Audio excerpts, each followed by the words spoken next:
Marlène et Jean-Claude sommes très heureux de te présenter une émission très spéciale afin de comprendre les faits d'actualité. Merci pour ta fidélité. C'est toujours avec joie que je te retrouve afin de continuer ces études sur le baptême. Aujourd'hui, nous verrons « Tu mourras ». La référence biblique se trouve au livre de Genèse chapitre 20 et nous irons jusqu'au verset 6. Genèse 20, versets 1 à 6. Le thème « Tu mourras ». Juste avant la prière, rappelle-toi que nous avons vu ensemble précédemment le thème « Le choix d'Abraham ». Et je t'ai posé une question. Selon toi, est-ce qu'Abraham était le seul? Nous avons partiellement eu la réponse puisque Dieu déclara « Je l'ai choisi ». Mais là, aujourd'hui, nous irons un peu plus loin. Prions. Notre Seigneur et notre Dieu, nous voici en ta présence une fois de plus pour étudier la parole. Nous ne la lisons pas, nous l'étudions pour la comprendre. Saint-Esprit, merci de continuer de nous éclairer et de nous conduire dans toute la vérité. Cette grâce, nous te la réclamons, non pas parce que nous en sommes dignes, mais c'est au nom de Jésus pour ta gloire éternelle. Amen. Prenons donc la Bible et je t'informe que notre thème pour la prochaine étude, c'est la prédiction de Dieu. Un sujet très important qui t'aidera à comprendre que Dieu existe vraiment. Nous allons dans Genèse chapitre 20 et nous lisons le verset 1 jusqu'au verset 6. Genèse 20, verset 1 à 6. J'attends que tu aies trouvé, parce que nous lisons toujours ensemble. Allons-y. Je lis toujours de la Bible, Parole de vie. Verset 1. Abraham part pour la région du sud. Il s'installe entre Kadès et Chour, puis il vient habiter à Guérar. Abraham dit en parlant de sa femme, Sarah, c'est ma sœur. Alors Abimélec, roi de Guérar, l'a fait enlever. Mais Dieu se montre à Abimélec dans un rêve pendant la nuit et lui dit, tu vas mourir à cause de la femme que tu as enlevée. En effet, elle est mariée. Abimélec ne s'est pas encore approché d'elle. Il dit, Seigneur, mon peuple et moi, nous sommes innocents. Est-ce que tu vas nous faire mourir quand même? C'est Abraham qui m'a dit, c'est ma sœur. Et elle a dit, c'est mon frère.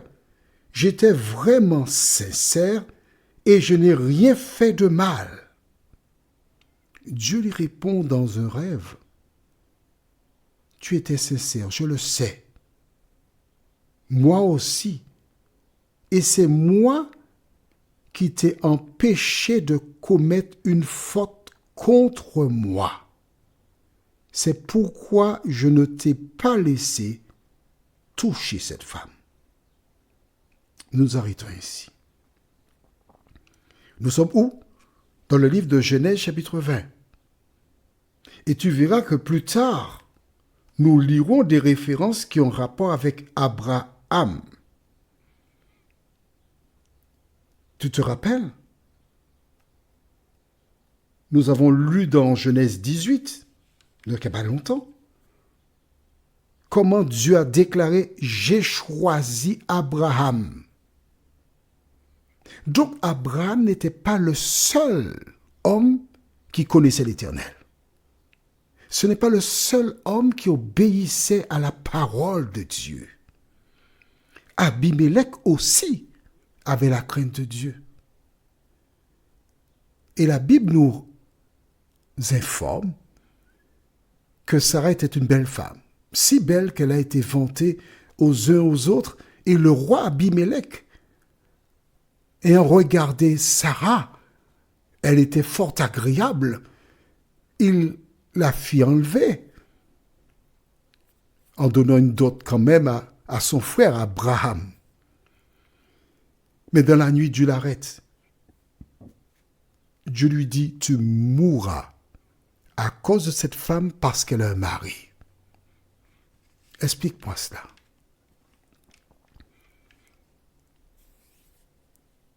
Parce que prendre la femme de l'autre est un péché.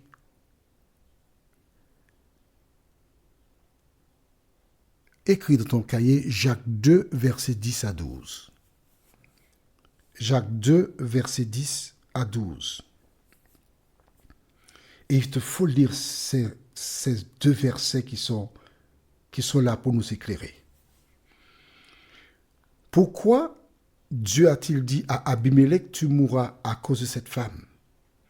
Dans Jacques 2, versets 10 à 12, la Bible déclare, car quiconque observe toute la loi, mais pêche contre un seul commandement, devient coupable de tous. En effet, celui qui a dit tu ne commettras point d'adultère, a dit aussi tu ne tueras point. Or, si tu ne commets pas d'adultère, mais que tu commettes un meurtre, tu deviens transgresseur de la loi. Or, nous savons, écrit toujours dans le cahier, 1 Jean 3, verset 4, déclare « Quiconque pêche transgresse la loi, et le péché est la transgression de la loi. » On est d'accord? 1 Jean 3, verset 4. Or, cette loi, ce n'est pas la loi cérémonielle, mais c'est bien la loi des 10 commandements. Voilà donc pourquoi, avant même qu'elle ne soit donnée par écrit, elle était en vigueur. Puisque Dieu dit à Abimelech, relisons le verset. Tu veux bien? On retourne au livre de Genèse, chapitre 20. Et nous lisons verset 3. Mais Dieu se montre à Abimelech dans un rêve pendant la nuit. Il lui dit, « Tu vas mourir à cause de la femme que tu as enlevée. En effet, elle est mariée. La sentence pour le péché, c'est la mort. » Écrit dans le cahier, Romains 6, verset 23. Romains, chapitre 6, au verset 23, déclare, « Car le salaire du péché, c'est la mort. Mais le don gratuit de Dieu, c'est la vie éternelle en Jésus-Christ. » Tu vois donc que cela était déjà en vigueur avant que les enfants d'Israël ne viennent à l'existence. Il n'y avait qu'Abraham, Abimelech, les serviteurs d'Abraham. Le peuple d'Israël descend en Égypte à la fin du livre de Genèse. Et il passera un certain nombre d'années là-bas, 430 ans exactement. Et au terme des 430 ans, donc, Dieu leur donnera en chemin vers la Canaan terrestre la table de la loi. Mais nous voyons que Dieu appliquait déjà la loi. Et Abimelech, quand Dieu lui dit « tu mourras », que répond-il à Dieu? On reprend au même chapitre de Genèse 20, verset 4. Abimelech ne s'est pas encore approché d'elle. Il dit « Seigneur, mon peuple et moi, nous sommes innocents. Nous ne sommes pas coupables. » Sous-entendu. Est-ce que tu vas nous faire mourir quand même? Tu vois qu'Abimelech connaissait l'Éternel. Il savait que Dieu est juste. Nous ne sommes pas coupables. On n'a rien fait de mal. On a respecté les normes. Est-ce que tu vas nous faire mourir quand même? Sous-entendu, mais ce n'est pas ta manière d'agir. Mon ami, la loi de Dieu existe depuis la création du monde. Abimelech avait la crainte de Dieu. Il connaissait Dieu. Et dans l'échange qu'il a avec lui, nous voyons qu'il n'a pas peur. Il lui parle comme une connaissance. Il défend sa cause. Il n'a pas besoin d'avocat. Il parle directement à son Dieu. Et c'est ce qu'il voudrait que tu fasses avec lui aussi. Prions. Merci Seigneur pour la parole. Nous découvrons qu'en dehors d'Abraham, il y avait aussi Abimelech qui avait la crainte de ton nom. Et tu lui parlais. Tu échangeais avec lui. Il n'avait pas peur de toi. Il ne tremblait pas. Mais il exposait les faits. Seigneur, merci pour la parole. Merci parce que beaucoup de personnes viennent de découvrir que la notion du péché existait avant que le peuple d'Israël ne soit en activité. Et puisque tu es un Dieu qui ne change pas, tu es le même hier, aujourd'hui, demain et éternellement, de nous aider à vivre selon la parole, nous t'en prions. Au nom de Jésus pour ta gloire éternelle. Amen. Que l'Éternel continue de te faire du bien. Et il me tarde de te retrouver. Nous sommes parvenus au terme de notre réflexion.